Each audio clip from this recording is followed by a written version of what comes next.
Hello guys, শুভ সন্ধ্যা। এই যে এখানে যে একটা সুন্দর ঘর দেখতে পাচ্ছেন, এটা দেখে আবার কেউ আশ্চর্য হবেন, এটা কিন্তু কোনো ঘর না। দেখতে ঘরের মতো লাগে, কিন্তু আসলে এটা হচ্ছে আমাদের বাণিজ্য মেলার গেট। এই যে ভিতরে ঢুকে গেলাম। বাণিজ্য মেলার আয়োজন এখনও চলতেছে। 5 তারিখ থেকে শুরু হবে। আজকেও সবাই ফ্রি ঢুকতেছে। 5 তারিখ থেকে একেবারে প্রপারলি শুরু হবে।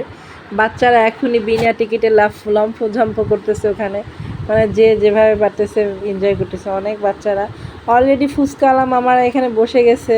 তারপর বিভিন্ন খাবার আইটেম উঠছে। মেলা শুরু হওয়ার আগেই তাদের ব্যবসা বাণিজ্য জমজমাট। এরপর শুরু হলে কী করবে আল্লাহই জানে। তো এখানে বাচ্চাদের আসলে খুব, তবে আমার না গরু ছাগলের জন্য খুব মায়া লাগতেছিল। এই মাঠে ওরা রোজ ঘাস খায়, তো আজকে ওরা খেতে পারতেছে না। আজকে কি কয়েকদিন ধরে এরকম আটকিয়ে রাখছে। তো মেলা হইলে তো মনে হয় অনেক দিন পর্যন্ত ওরা এরকম ঘাস খেতে পারবে না। তো ওদের জন্য খারাপ লাগতেছে যে আহারে, ও বেচারাগুলো কী খাবে। এই যে এখানে বাচ্চাদের জন্য এইটা ঘোড়া, হরিণ, এগুলোর মধ্যে উঠবে 30 টাকা করে টিকিট।